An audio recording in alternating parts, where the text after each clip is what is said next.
You know what I worry about? I worry about what I'll just sort of put under a large heading of intergenerational transmission of trauma.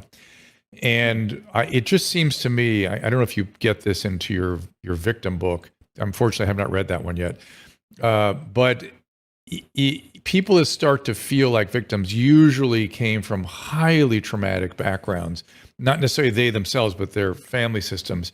And I feel like that's where people are asking us to sort of understand or pay attention or try to figure out what that is. There's Woke Inc. up on the screen right now. It's your current book. But for instance, this is sort of a roundabout way or in fact, a meandering way to get to this question. And I'm not even sure if it's a question. I just wanted your thoughts on it. I feel like a major issue in the African-American community is Reconstruction. That the violence perpetrated really by the governments of the states in the South during Reconstruction was so profound. Frederick Douglass spoke to that explicitly. He kept saying, we've given up the lash for the shotgun, that people are being killed indiscriminately. And that period of history was so vicious and so awful and so traumatic. I believe we've watched that from our consciousness, and we have a bunch of people walking around with the traumatic remnants of that on their sense of who they are and what they're trying to do in life. Do you have any thoughts about that? I do have thoughts on that. I understand where you're starting with that. I might have a slightly different view on it, which is that actually, I think that we're seeing something else happen in the country where people are seeing themselves more as victims today than they did, even at points in our history in the past when we were less perfect at offering equal rights.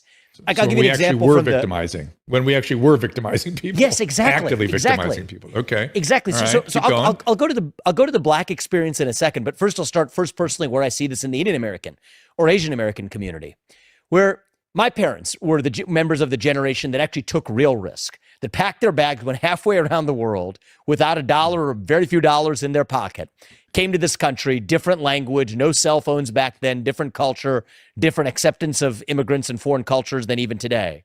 They went through hardship. They taught my generation. I grew up in this country under simpler circumstances than they did, but still, wasn't born with a silver spoon. We're taught to believe that hardship is not the same thing as victimhood. That's what my parents taught me. You're going to go through hardship. Hardship is not a choice. Victimhood is a choice, and you should choose the other thing. Now, what I'm seeing is in my kids' generation, and my kids are young, but I'm talking about nieces, nephews, and the other peers in the next generation, second generation. So you got the immigrant, you got the first generation, and the second generation. That's actually the generation that's now taught to see themselves as victims, to call themselves now in the Asian American community. You see this term popping up. I'm a person of color. And what is a person of color? Taught to be low on the totem pole of the victimhood hierarchy. Why? It's because we've turned victimhood into a currency in its own right. So in a certain sense, they have an incentive to see themselves as victims.